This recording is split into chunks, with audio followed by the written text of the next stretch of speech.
Welcome to Spotlight On. Today the spotlight is on Nick Turner, co-founder of Demand, a new product from Area 120, Google's workshop for experimental projects. Demand offers never-before-seen data to the live music industry, enabling artists to better understand and reach their fans. Nick has been a technology innovator and entertainment marketer since 1994, when he produced the first ever live internet video concert. His career ascent since then parallels the rise of the internet, and we get into all of the details. Nick and I recorded a brief epilogue on April 22nd. He updated me on what Google's been up to with Demand and other entertainment-related products since COVID hit. There's a noticeable change in the audio quality in our subsequent conversation. I hope you can pardon that and focus on the substance. Thanks so much. Prior to being involved in technology and business, Nick was a successful touring and recording musician, a music manager, and a record company executive. Most interestingly, he manned the drum kit for multiple influential bands, including the Barracudas and the Lords of the New Church. Quick note, if the tone and substance of our conversation does not entirely match the times, it's because we recorded this on February 14th, 2020, immediately after Demand's public unveiling, but immediately before COVID-19 really hit. And now, Nick Turner. So tell me, how do we refer to you? What's your title? My title currently is founder in residence at Google's Area 120 and co-founder of a product called Demand. But Google's Area 120 is sort of the incubation lab for Google. And I was brought in from the outside to look at the live events industry. Excellent. I'd like to talk about all of the interesting things that you guys are doing over there, but I want to provide a couple of decades of context on that. Okay. Decades of context. Okay. Well, given that you're only a couple of decades old, it should go by pretty fast. Pretty quick. Okay. So, where are you from? You have a strange accent. Yes, I have a very strange accent, a mid-Atlantic rock and roll accent, I'm told. So I was born in England, obviously, grew up in London. I grew up in London during the punk days, the rise of the Sex Pistols, Clash, and from America, obviously the Ramones, Patti Smith, Talking Heads, other bands like that. And so very early on, I got terribly excited about the punk scene that was happening and realized that I could be a drummer. If they can play these 3-chord songs, I can do that too. And started playing drums and joined a band the next day, literally. And so my background really after school was really in music and touring the world for 5 or 6 years with different bands. Early days of MTV on MTV and doing interviews with Martha Quinn and all that kind of fun stuff. And ultimately I was in a band called Lords of the New Church, which Guns N' Roses opened for, REM opened for. And then we were managed by a guy called Miles Copeland, who was the manager of the Police.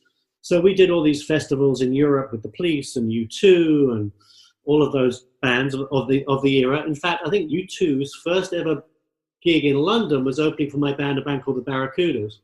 And then later, obviously, they did quite well for themselves. But my early days was with being in bands and touring the world, which is when you're 21, 22 years old is not a bad thing to do. So first band that I think most people would know that you played with, I would think would be the Raincoats. Is that right? Well, the Raincoats, I didn't even mention that. Yeah, that was an interesting band. Most notable because it's Kurt Cobain's favorite band. And when I joined the band, and I was 18, 19, and it was sort of the height of punk, it was actually 3 girls and me, and then another guy joined, and then ultimately I left to do some other things, and the drummer from Joe Strummer's band, the 101ers, joined. So it's one of those, and then later they made the first record and was seen as this sort of post-punk art band, I guess, of some description. Yeah, I feel like if they're known for anything, at least stateside, it was really for being one of the first, I mean, obviously this is after your time there, sort of all-female art punk bands. Exactly. And but I think to me what's most interesting about that band, or a thing that's interesting about that band, is how sort of representative their sound is of what happened in the immediate aftermath of punk and the Sex Pistols, how when people think punk, they think a very crude, primitive version of rock and roll. And I think especially in England, it was much more diverse. It was much more diverse. I mean, obviously, punk was obviously the Clash and the Pistols, but then, Elvis Costello came up through punk, and I guess the Police to some ways were new wave, but came up. But from America, I mean, something like the Raincoats was much more influenced by Patti Smith, and still obviously Lou Reed and the Velvet Underground and that kind of pre-punk stuff, and Talking Heads and David Byrne and some of that sort of new wavy kind of punk stuff. Yeah. How did you get into music? I have this image of that time period in England as sort of going from being black and white to one day it was in color, and whether some people, it was the Beatles where it turned into full color. Some people it was, Bowie on television. I see a lot of the through thread in the music you were a part of seems to be American garage rock, the Standells, Creation. Yeah, tell me a little bit about where you came from there. Well, where I first came from was obviously growing up seeing the Beatles on TV and going, "Ooh, that looks like a good job." That was seeing girls screaming at them at Heathrow Airport. That was like, "Oh, I want to do that. That looks good." But then after that, it was Bowie, it was Roxy Music, it was T-Rex, and there's pictures of a band called Slade, who some of you might know. And Slade, which was, I think, my second ever show. T-Rex was my first ever show. So I came from that sort of glam rock era. And then when punk happened, it was just a bolt of lightning, And to your point, punk came and went pretty quickly in strictest terms of what punk rock was. Although I guess it's still here to some degree, but it allowed everyone to understand that they could also be in a band, and it wasn't so hard. You didn't have to be able to play like Emerson, Lake and Palmer or Yes or any of those kind of prog rock bands. You could actually just start banging on something, and with 3 chords you had a song.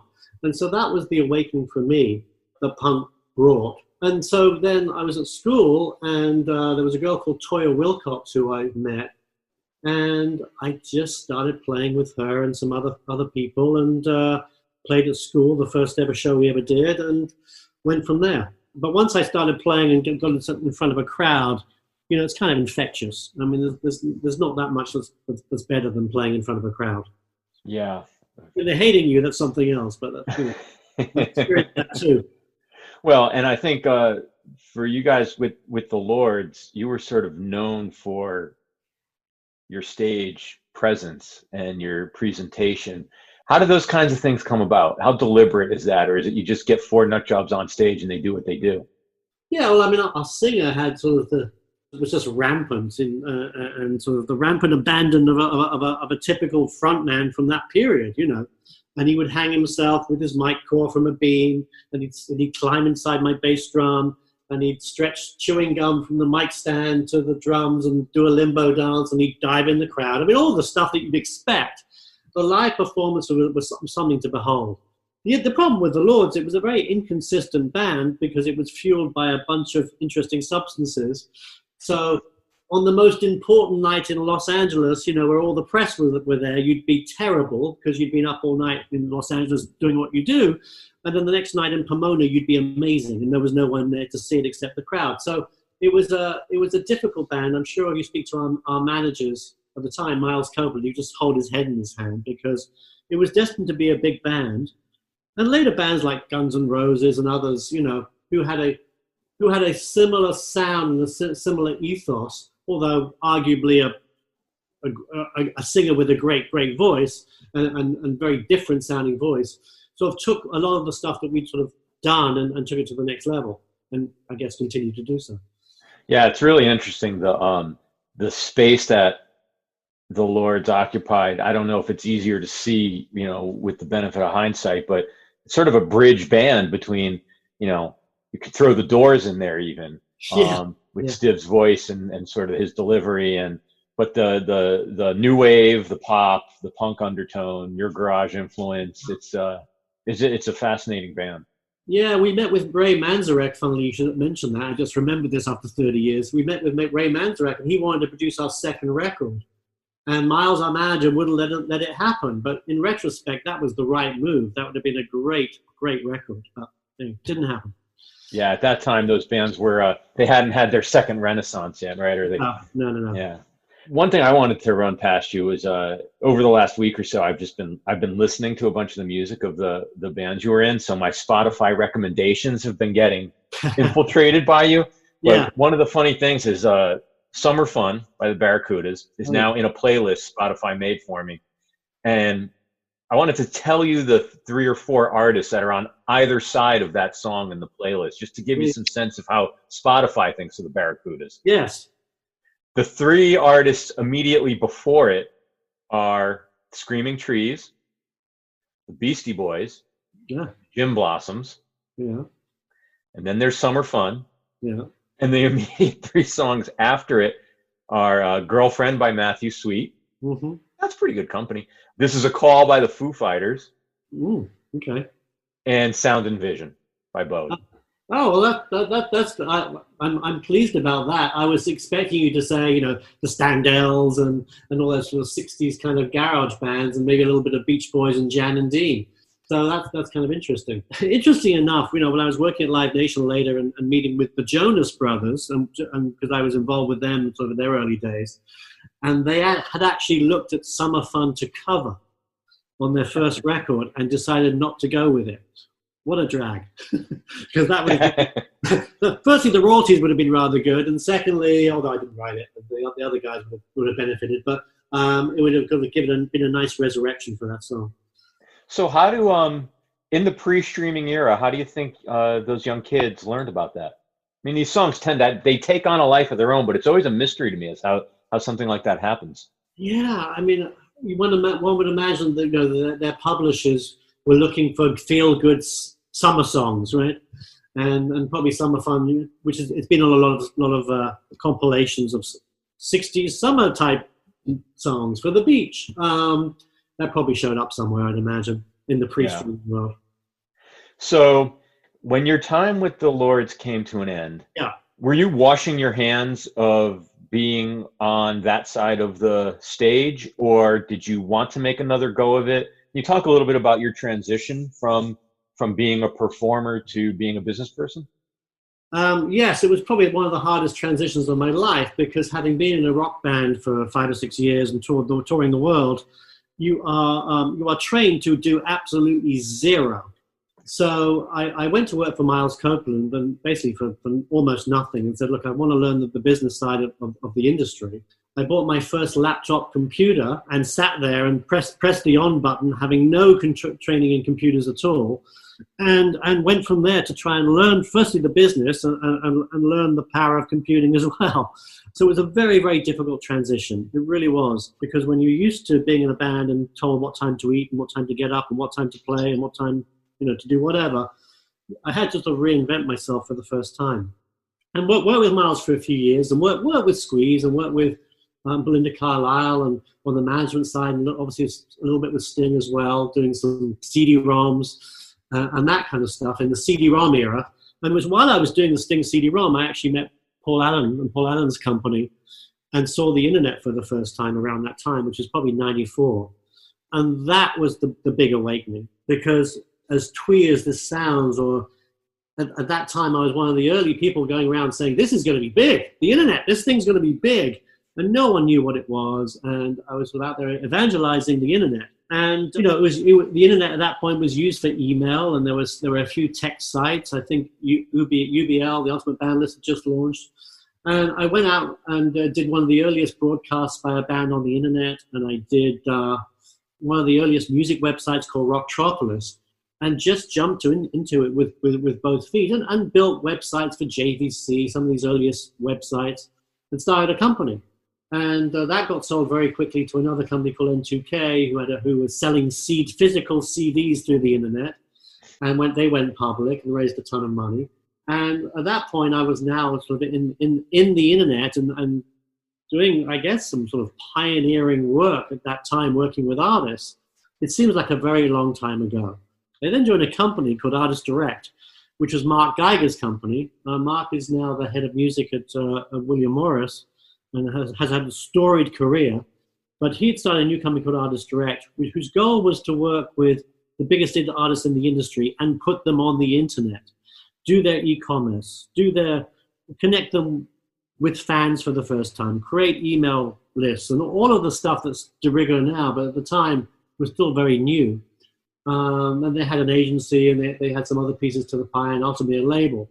And so that was fascinating, getting to work with everyone, from the Stones and Madonna and the Chili Peppers and Beck and the Beastie Boys and all of the bands of that time, and trying to understand how the internet could be used in new and different ways. And we do live broadcasts, and we would do chats, text chats with bands and all of that kind of stuff.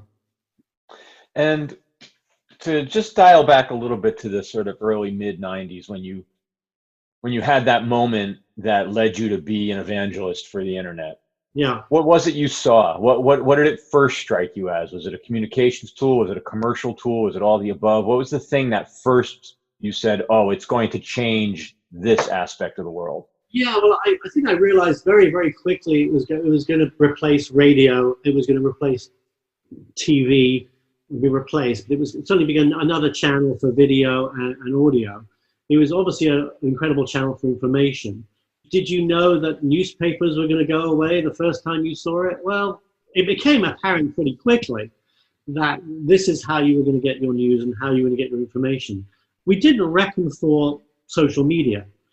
Social media hadn't happened yet. YouTube hadn't happened yet. And so that was still 10 years off. But certainly you knew it was going to be the biggest information channel the world's ever seen.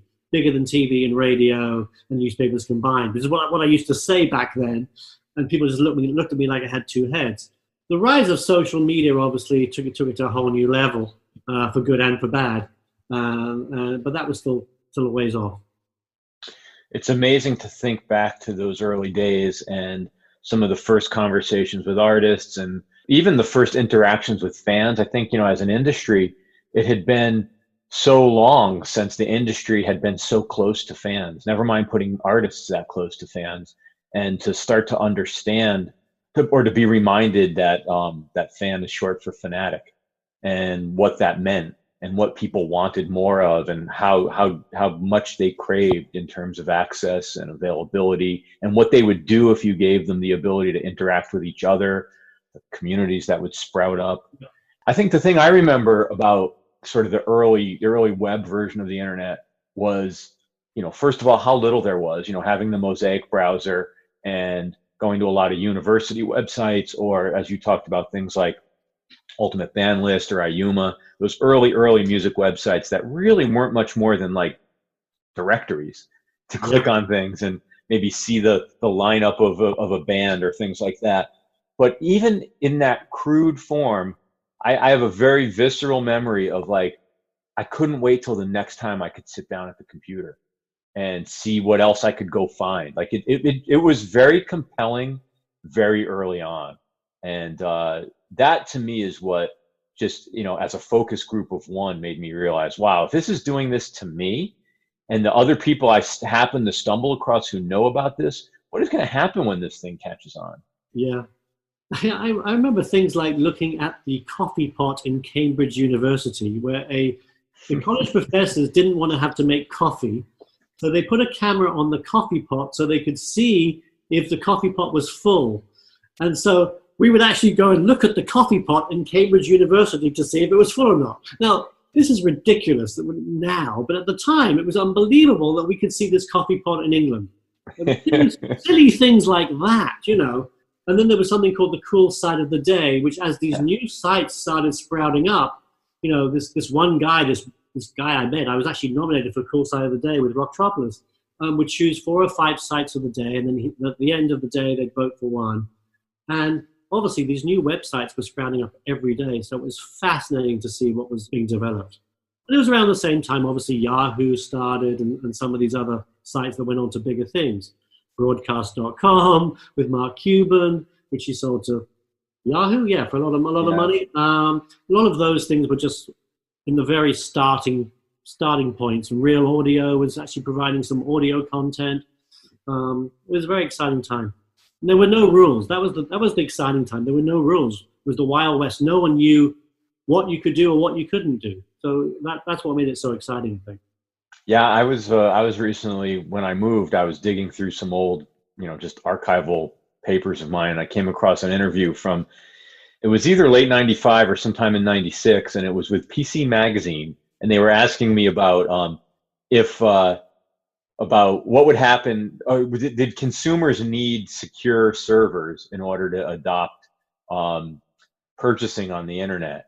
And the irony was that, consumers were so far ahead of big business. This was when Visa was talking about developing their own secure protocol, and MasterCard was, and nobody knew what to do. The banks were terrified that people were entering their credit cards onto the internet, and people didn't really care. They weren't thinking about whether it was secure or not. It was, what? I could buy books, I could buy CDs, I could. That was the other. You just reminded me again. I was at this company N2K, and we were selling CDs on the internet. And Amazon had launched, and were only selling books. And we could see how well they were doing with books until the day that they launched selling CDs. And we looked at it that first day, and we realized we're out of business. The company was out of business because Amazon was so good. They had a bigger range. They had such good customer service. And ultimately, that company N2K merged with CD Now, who was the other CD retailer, and I think ultimately they sold to BMG, and then went out of business. But different time. Yeah. Before we jet forward, what was Rocktropolis? Rocktropolis was a virtual rock and roll city in cyberspace. It had streets and buildings with different artists. So you had Sting's Castle. I think Sting had just released the 10 Summoners Tale. So in Sting's Castle, you could go and find out all Sting's tour dates and see, I think, rudimentary video clips. In the Morrison Hotel, you could go and see Jim Morrison and the Doors, who I just released a re-release of American Prayer. So it was that kind of environment. And the thing was, you were using these modems, and it was very graphic rich. So you'd have to wait for the photo to load. It wasn't the most optimal thing to see on the internet. But once it did load, it was very pretty. And so it got a lot of attention, a lot of press. And I think Yahoo voted it one of the sites of the year or something like that. But it was early days, and it didn't survive more than like 3 or 4 years before I think I moved on to something else. And so was the notion that Rocktropolis was a place where that was the destination, and you would sort of build these real estate experiences, and they were promotional vehicles for whatever the label or the artist had going on? And was the model that they would pay you would monetize your traffic by building these installations? I hesitate to say there was actually a model at that time. I was doing it as a calling for fun. I was doing it because it was there. It was a terribly exciting time to actually build something and have people see it around the world.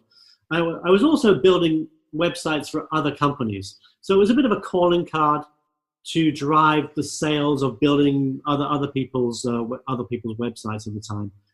Ultimately, the model would have gone to advertising, and you probably would have sold CDs. In fact, we were selling some CDs on the site, but it was still very early days, so there really wasn't that much money to be made, I don't think. Yeah. How did you wind up in the States? What brought you over to actually live here and to work? Oh, I was in bands touring, but then in typical fashion, it was a woman that brought me over to the States. A woman I actually married and had 2 children with. And once growing up in London, London's a fabulous town, but I think once you see the sunny skies of California, and you realize that every day you open the curtains, it's a beautiful day, you realize that there are other opportunities. And I was commuting to do the Lords for a while, because the Lords were still based in London. But ultimately, the Lords was going downhill, substance issues, and the band weren't getting on, and didn't have a manager or a record label anymore. And it was time to move on. And so I moved to California, worked with Miles, as I said, with some of these artists, and then obviously jumped into the internet with both feet, and had children, and have never looked back. And I've been actually here for longer than I lived in England, a long time. Wow. So, And were you always in California, or did you do a stint in New York around the No, NCK stuff? I was always in California. I love New York to visit. I'm not sure I could actually live there, especially now. I love California. I'm very lucky. I live in Malibu now, so I have a view of the ocean. I'm looking at the ocean right now, so I'm very lucky. And I also am in the water most days, so I'm either surfing or paddleboarding almost every day I can. So that is great for the brain and the mind and the body, and just to get out in the water every day is a wonderful thing. You've probably added 20 years to your life expectancy just by choosing to live in Malibu. I think so. I mean, I think living in New York, or a city where you're fighting the crowds every day, would be a different experience. Yeah. Yeah. So you go to Artist Direct. You're working with a visionary like Geiger. Yep. What are you doing there for Artist Direct? So what we're doing is signing artists to the vision, and then managing the creative for them. So we're building their websites, we're building their e-commerce stores, we're sending out emails. I had a team of 10 or 12 folks, many of whom have graduated on to other positions in the industry, who were sort of their customer service, their artist relations people. I think they were called channel managers at the time. And it was just a great education in how the industry works and how we could change the industry. What happened originally was that the labels saw us taking over their artists and wanted to sue us, and then ultimately decided to invest in the company. And we went public, and it was kind of a difficult time because it was just at the time that the internet bubble was pricked. In fact, we could have been the needle that pricked the internet bubble. But so it was a difficult time. But and then we stayed on there. We had a label for a while. 9/11 happened. I mean, all these things happened, which were sort of came against us. And then I stayed on actually at Artist Direct for a little period longer, and sort of ran sort of this ad network that we created, and actually created a big ad network in music. But ultimately, it was time to leave, and I moved on from there and went to work at Music Today, Corin Capshaw's company, literally a week or two before it got bought by Live Nation. Then I found myself at Live Nation, working with Music Today, and then working with you at Ultrastar, still signing artists to do e-commerce and to do all of those kind of things, but working more with the Live Nation folks and working with artists like the Jonas Brothers and I think Jay-Z and some others for a period of time. And that was, of course, also just at the period that Live Nation and Ticketmaster merged. So again, an odd timing where things are changing beneath you. And although I thought we had a very powerful alliance in what we were doing with Music Today and Ultrastar at Live Nation, ultimately I'm not sure they thought that. So that sort of dissipated pretty quickly, unfortunately. So the first, say, 15 years or so of your life in sort of the internet business or the entertainment internet business was really it sort of paralleled the interests in the things I was involved with in terms of connecting artists and fans. Like broadly speaking, yes, there was e-commerce, yes, there was ticketing, there was content delivery, but the sort of theme was, how do we bring artists and fans closer together? That's exactly right. Build the relationship. If we're lucky, monetize the relationship. Yeah. Do the earliest digital fan clubs, bundling tickets with records. I mean, all of those early things that both of you and I were doing. It was ultimately connecting artists and fans in a way that hadn't been done before, removing the middleman wherever possible. Labels are obviously still important, but not in the same way as they once were. So now you see artists who obviously achieve incredible success using labels in slightly different ways by connecting with their fans much earlier in the process. Artists never had to be marketers. Now they have to be marketers and write emails and make videos, all the things that artists never did before that other people did for them, the artists are now doing themselves. So do you think your music career would have been different had you emerged in this era? Would you have had an aptitude for it, or was your head not, how do you think if you could have just time shifted into the different era, how would you have dealt with it? Well, I mean, knowing what I know now, going back, knowing that, you obviously would have cared about your fans in a much bigger way. You would develop better relationships with them. You'd had email lists and social media, none of which we ever had. you would show up at a club, you played 1,000 people, 2,000 people, whatever it was, and there would never ever be a connection. You know, you might get a phone number from a girl. That's probably the extent of it. So you could never identify them. The ability to identify your fans now and reach out to them in proactive ways, could never have dreamt of that. And that the artists that do that well will have long careers, right? Forever. Even if they're making bad records and lose their labels, they'll still have fans that they can connect with and who hopefully will show up to see them on a rainy Tuesday night in Chicago. When you don't have that, once you don't have a label, or back in the past, when you don't have a label, you can't really tour very much because you don't have the support. You only had press or radio. Once you don't have that, you don't have anything. So it's a different world.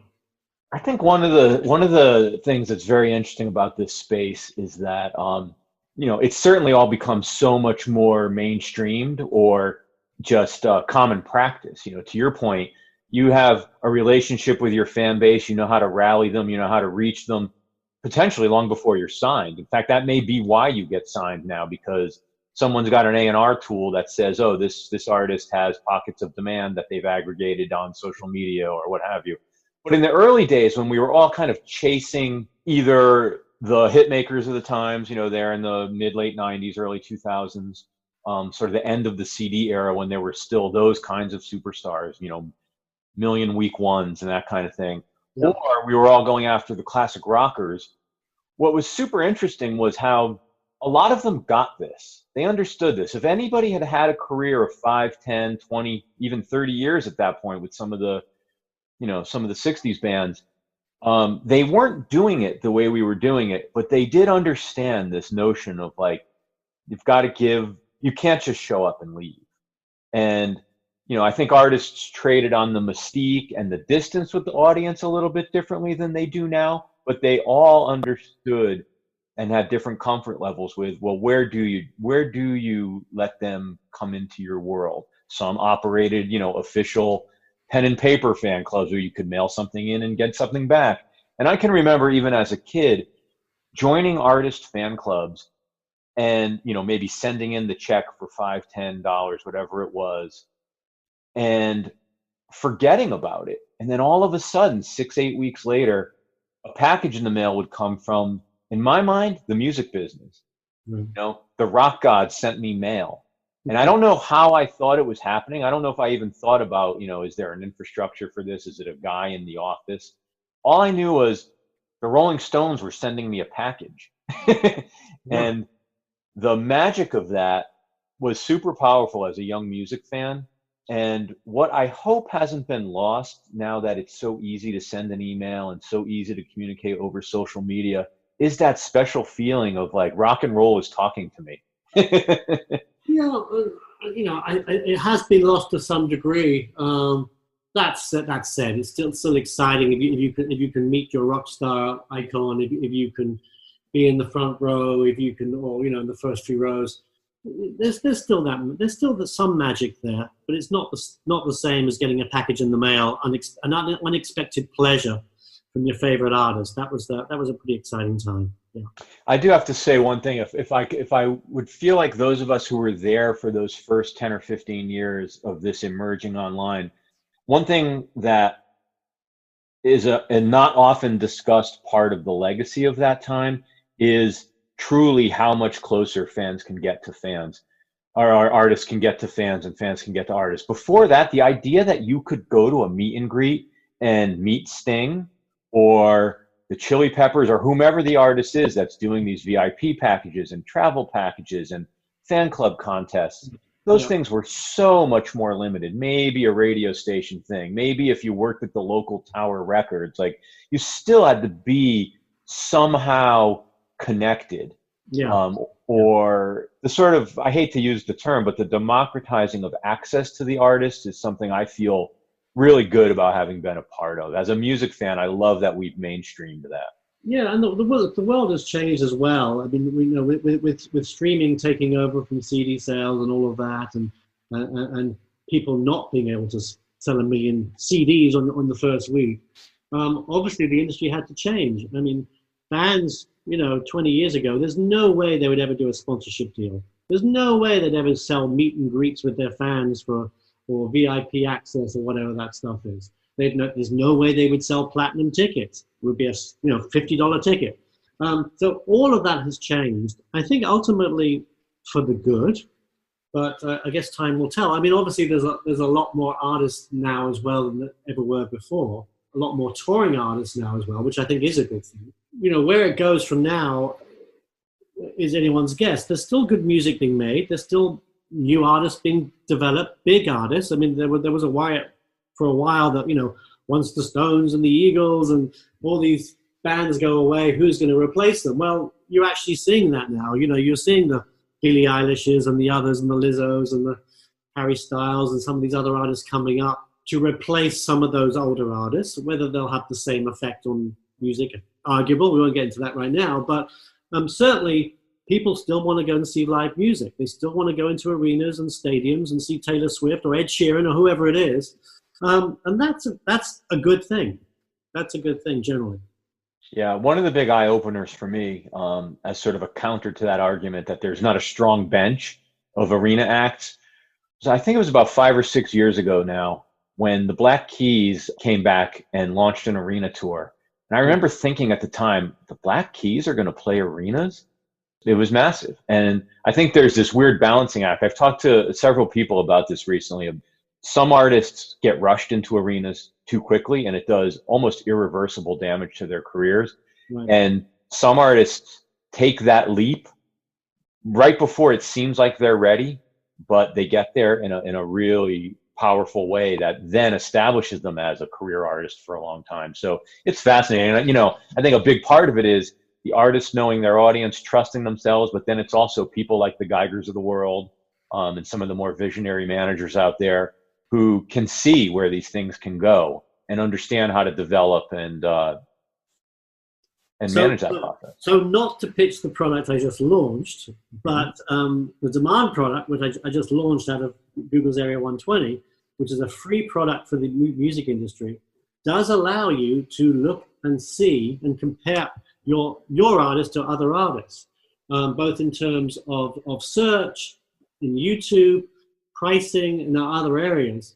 And I think that the ability to now see that will number one, stop a lot of the mistakes that the industry's made in the past, but also allow an artist, I won't go into any examples, but now an artist to say, okay, yeah, we can play an arena in Phoenix and Portland and Dallas, but we're probably better to do, 2 theater shows in, Hartford and Miami as an example. So you actually can, by DMA, look at this different data, compare yourself to other artists, and get a better understanding of where you fit in the marketplace.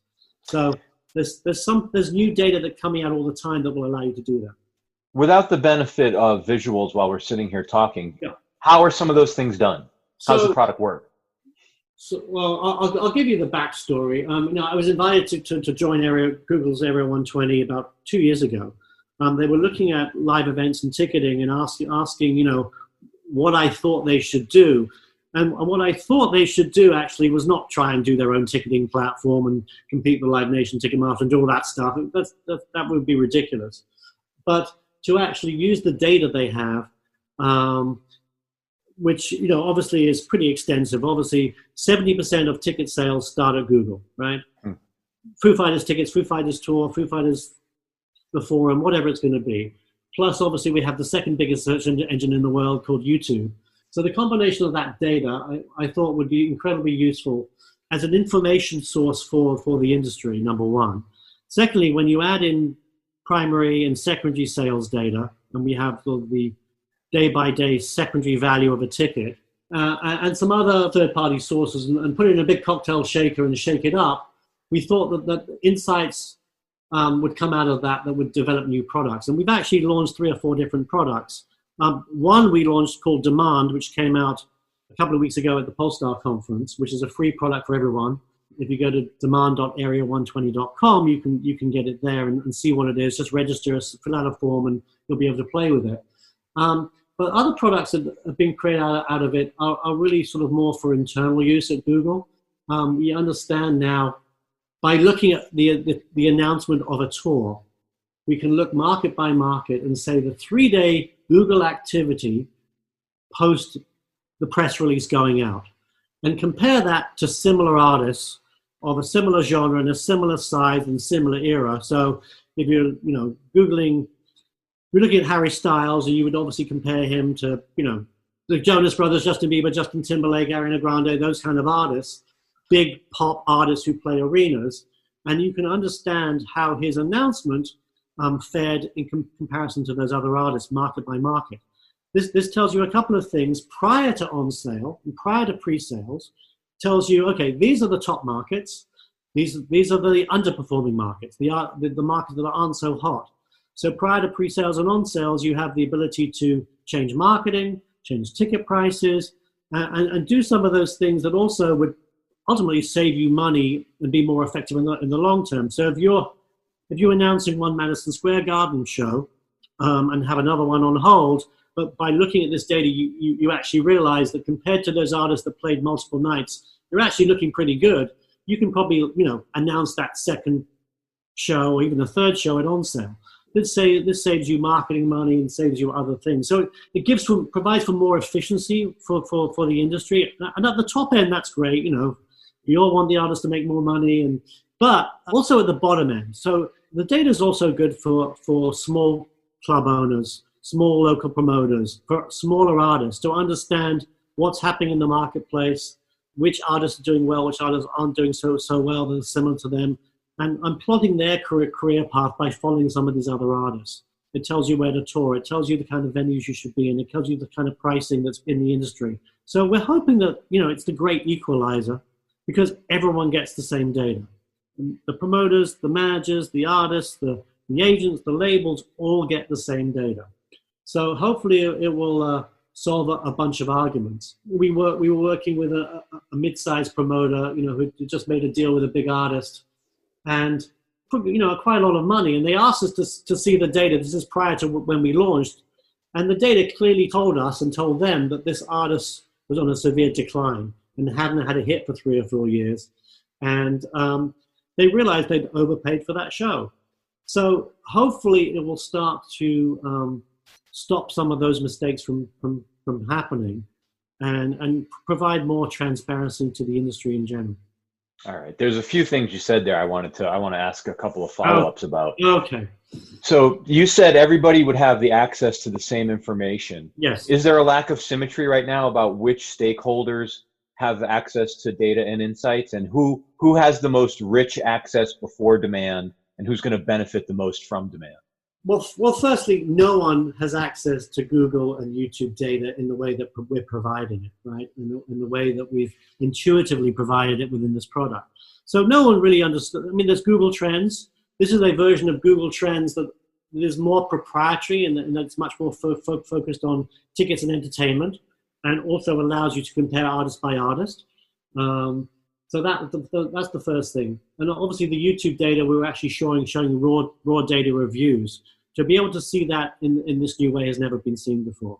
Secondly, on the pricing side, although Ticketmaster has their data and William Morris has their data, the industry has never really been able to see primary and secondary ticketing side by side in this way either.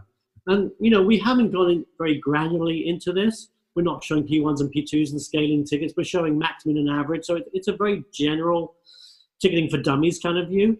But I think that's okay, because when I show this to managers, they've really never seen this view before. So, a major manager the other day just kind of put his head in his hands and said, oh my God, we're giving away so much money to the secondary. So how does that affect better pricing of tickets, but more dynamic pricing of tickets? I mean, obviously they've taken steps by doing platinum tickets and VIP and other things, but we've run a bunch of models. And if the artists, promoters, agents start to price tickets better, more dynamically, obviously it likely will disincentivize the secondary to some degree.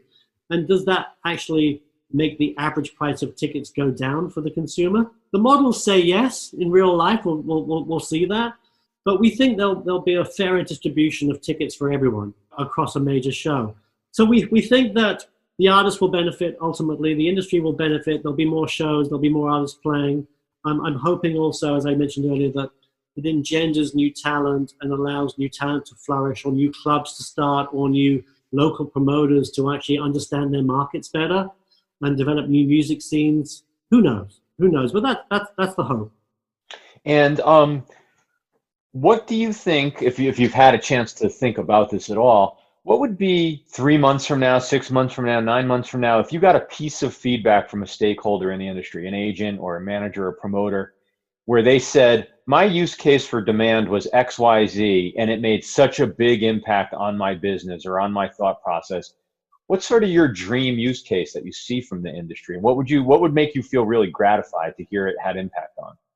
I mean, there's a couple of things. One, we're providing this product as a free product. The reason to do that was to get people to use it and adopt it for a period of time. So the answer, I love it so much, I'll actually pay for it? Potentially down the road, there may be new tranches of data that we will roll out, more granular data that perhaps we will have people pay for. We haven't determined that yet. Part of the reason for doing this is we believe if demand could help, raise the industry by a percentage point, a couple of percentage points, then does that benefit Google in the long term? Yeah, it does, because people obviously will spend more money on advertising, and so Google will actually benefit there. I mean, Google's making 30-year bets. So if we can lift an industry and Google can be part of that lift, that would be a tremendous thing. Whether we charge for some pieces of data or not, to be determined. It's not a huge business to do that, really, because the industry is kind of limited. So we'd much more prefer to have people spend more advertising money on Google and have Google be more top of mind amongst the industry. There are other products out there. Spotify has a product, Apple has one, but we hope that we've sort of set a new standard in providing data for the industry that will benefit us long term. We have some other products also that we're rolling out in the next few weeks, which are more to do with live event calendars, the number of shows that are happening, both music and sports, which will be rolling out in the next few weeks, which will be beneficial to the music industry, but also beneficial to other industries, the travel industry, transportation, hospitality, the movie industry perhaps as well. So this is just Demand, the first product, was just a stepping stone to some of these other products. And those will be paid for revenue-driving products. And are a little bit vague, and I understand that you probably need to be sorry about that.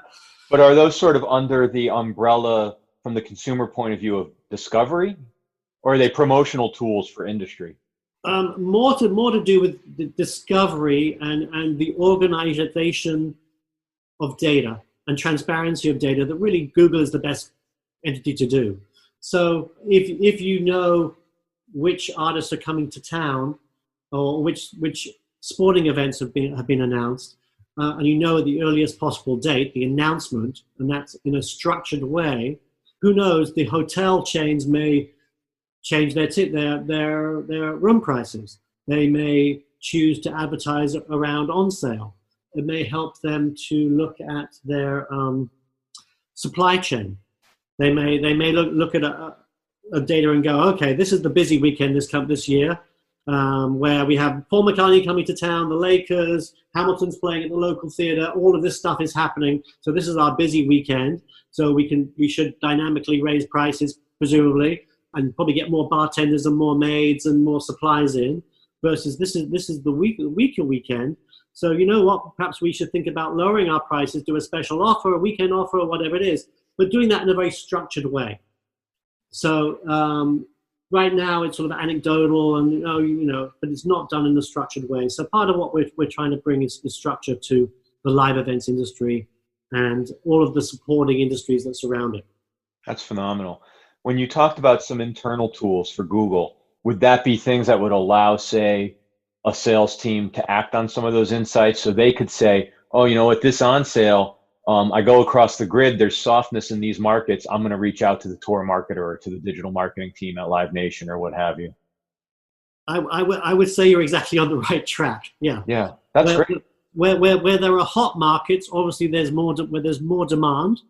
Probably some of those advertisers should need to raise their bids, right? Where there's softer markets, obviously marketing needs to be shifted into those markets. So that's kind of what we're talking about. Yep. Yeah, it's advertising as value add. It's amazing. So a couple of just quick things. I know we're clocking down here. There's a little bit of a gap of time between where you left the direct-to-consumer space and you started up with demand. Sure. What happened in those intervening years? We could talk as specific as you want, but I have more of a notional or philosophical question, which is, what leads you from being so immersed in the sort of artist to fan, direct to consumer business to now being so passionate about helping more of a B2B look?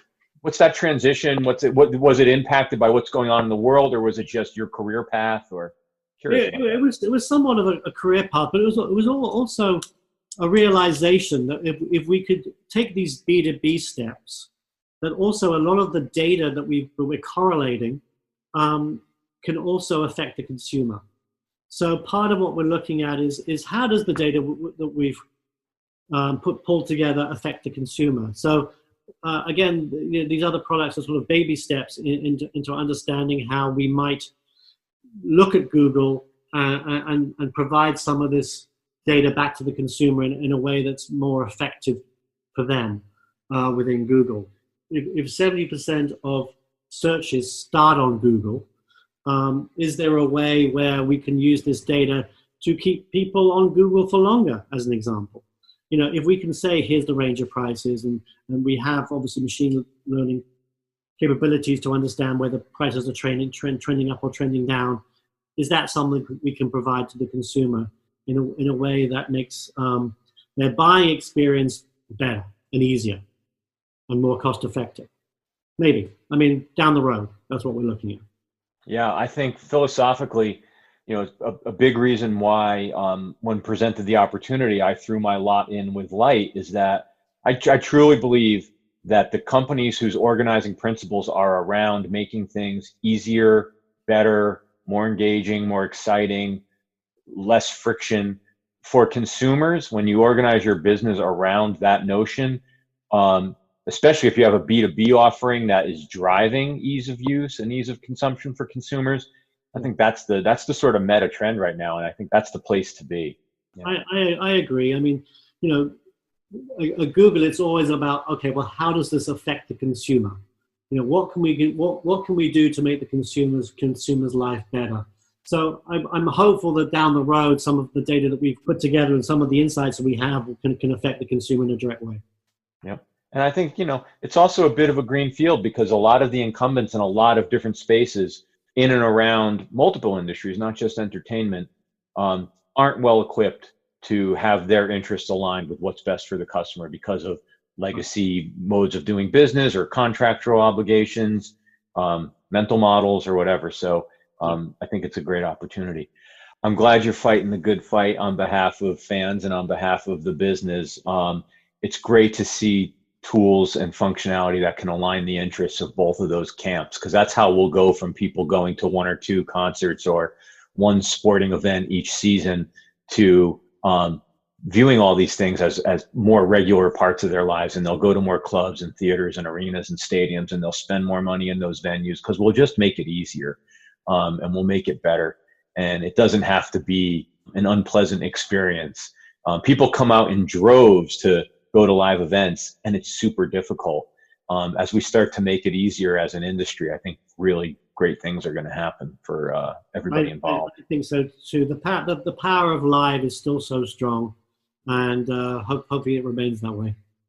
Well, I hope maybe in a few months we could get back together and see how these things are being embraced. But thank you so much for your time. Thank you so much, and we'll speak again soon. And by the way, we're big fans of what Light's doing as well, just so I want to say that. Well, thank you.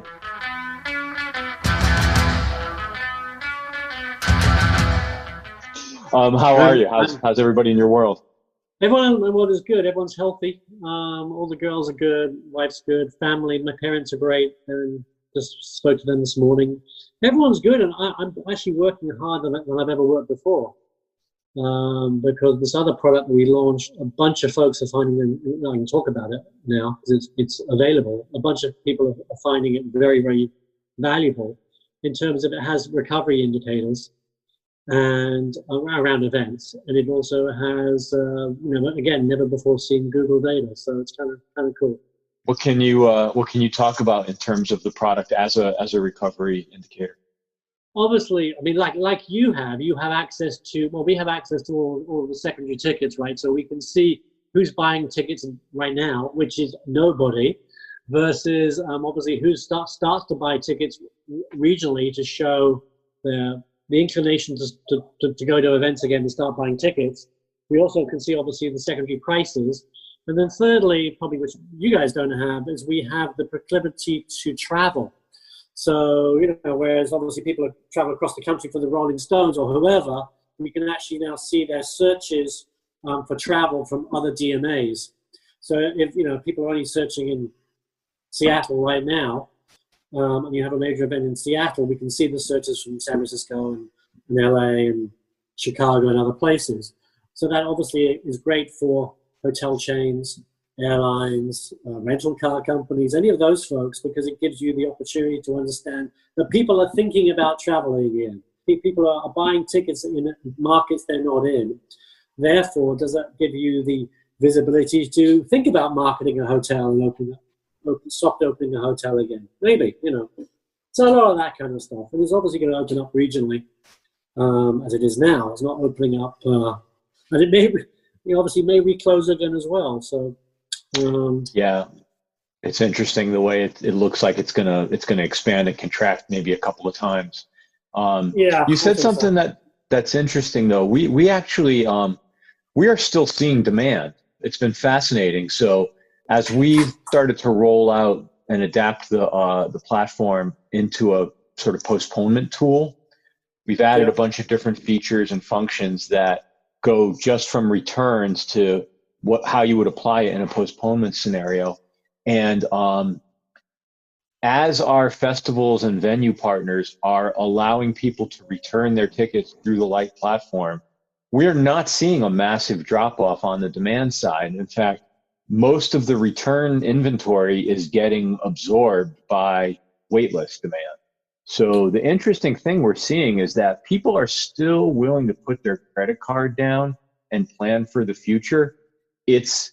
I think people are really appreciative when they have more than just the binary choice of refund my ticket or hold my ticket. I think if you give them some flexibility and some feeling of agency about it, they're more likely to do the thing you need them to do, which is hold on to the ticket or roll it over to another event. It's been fascinating to see the implied sentiment behind that. I think that's what Ticketmaster and Live Nation are counting on, is that people will not want refunds. The question is, are you seeing people still, well, I mean, obviously you pre-registered these folks, right, with their credit cards. So obviously if tickets become available, they probably get snapped up automatically, or I don't know if it's automatic or not. But are people buying tickets for this year, or are they buying tickets for next year? No, they're buying tickets for this year. The festivals that have been postponed, we're working with Bottle Rock, Bonnaroo, Coachella, Broccoli City. People are choosing to hold on or roll over their tickets to the rescheduled dates in greater numbers than they are asking for refunds. Yeah, I mean, that doesn't surprise me. Everyone's generally optimistic, right? They think that Coachella is going to happen in October. Well, I mean, I hope it does, obviously.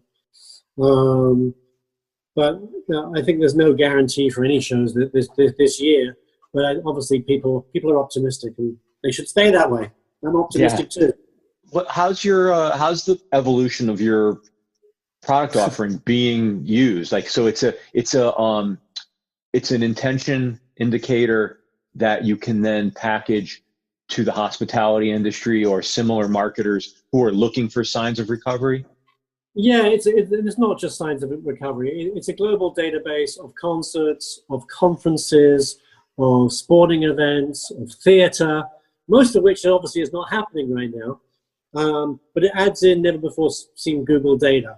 So we can project audience size. I mean, for sports, as an example, if it's a baseball game and it's the two biggest teams going into the playoffs, you know there's going to be 40, 50,000 people there, versus if it's the two worst teams at the end of the season, no chance of the playoffs, there's going to be 5,000, 6,000 people there, right? So we can do all that projection for concerts too, theater and other things, and conferences as well. So, obviously we had South by Southwest, and we had a bunch of the Google conferences. So you can predict all of that. You can also see a bunch of demographic information, who these people are, the age groups, the gender, the insights of what these audiences also like, right? And then we've added in, latitude and longitude, and start time and end time, or start time and run time of these events. And companies like Uber and Lyft will use that. Obviously, the hotel industry, airline industry will use all of that. And then we're seeing even folks in the retail space find this data very valuable to know in a structured way across 210 DMAs all of the events that are happening in their neighborhoods, the busiest day of the year versus the not busiest day of the year, and what they would do it differently in terms of pricing, in terms of supply chain. If it's a hotel, do they need more supplies, more maids, more bartenders, all of that stuff? Versus on a day that's not busy, what do they have to do to get people in terms of promotions or marketing to get people into hotels? So we're doing a lot of that kind of stuff. And we were talking to a major soft drinks company who will remain nameless, who said that when the Wuhan province went down, they lost a lot of money, obviously. But when it came back, they lost even more money, which I thought was a fascinating anecdote, because they weren't ready. They didn't have their supply chains in place. They weren't marketing. They just weren't ready for the world to reopen. And so we've been using that anecdote with a bunch of these companies, which we hope that will make them smarter coming out of this crisis. So using this data, it will make them smarter and more efficient coming out of this crisis, so that they can reclaim some of the losses much faster.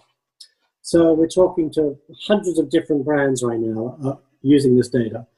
I think it's gonna help different industries, different verticals come back. I'm hoping, anyway. Wow, that's fascinating. How is it packaged and presented to them?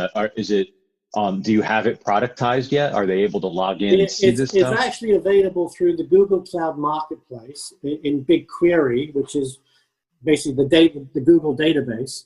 So they can go in there with their structured data, the latitude and longitude of all their hotels or all their retail stores or whatever it is, and compare it against our data, and they'll gain insights from that. It's a paid product.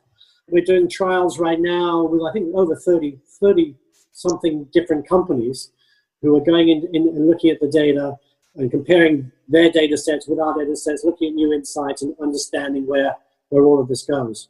So, yeah. That's amazing. Good for you guys. Yeah. So will you be coming? I was going to say, we had to pivot a little bit. Obviously, we launched the demand product for the live events industry back in February, while we were building this other product called the Live Events Tracker. The demand product, was put in the hands of the agents and managers and labels and other promoters and other folks, and was being used, which was wonderful to see that, and seemed to be valuable venue to venue operators as well. With the arrival of COVID-19, obviously a bunch of that closed down. But what interestingly now, we're now starting to see people start to use it again. And one of the challenges for us with the demand product is because, as you know, we were showing the announcement of tours. Question is, are the announcement tours and the activity on Google around the announcement of a tour, is that going to be markedly different from the announcement of a tour from a year ago? My assumption is yes. The search activity is going to be markedly different. In some categories, it might be less. In some categories, it might be more. My assumption is that there's going to be significant search activity around events moving forward because of the pent-up demand and everything else. And so our product will have to learn very quickly in order to be able to compare the different artists and to understand the different search activity on Google today, or in June, July, when hopefully things start to get announced, versus 3 months ago. So in the past, where it relied on sort of being an apples to apples comparison between tour cycles, there's going to be a giant asterisk now in the data.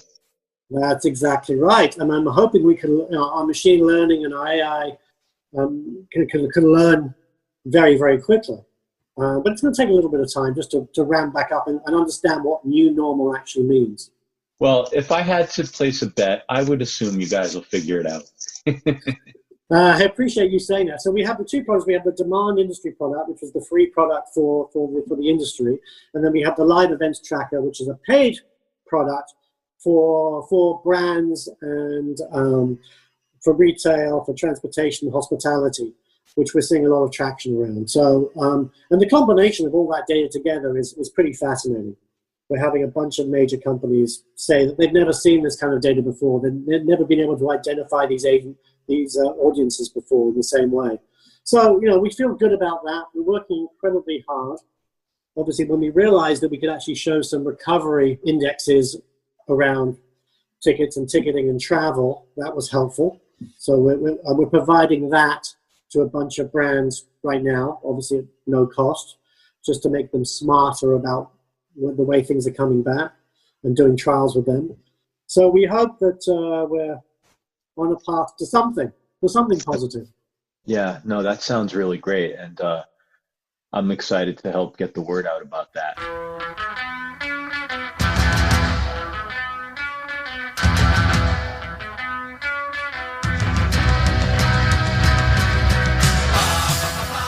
The biggest of all thank yous to Nick Turner. And thank you for spending time with Spotlight On. Remember, we're available from Apple Podcasts, Spotify, Stitcher, Google Podcasts, and most anywhere else you get your podcasts from. Spotlight On is produced and edited by Craig Snyder. Our theme music today is Summer Fun by the Barracudas, featuring Nick Turner on drums. Thank you to Aunt Taylor and the entire Light family. If you're interested in what we're up to, visit Lyte.com. That's Lyte.com. Keep your feedback coming. You can reach me at Lawrence@Lyte.com. And if you like what we do, please share us with a friend and/or post a review on Apple Podcasts or your favorite platform. It's much appreciated. Thank you so much. Be safe and stay in touch.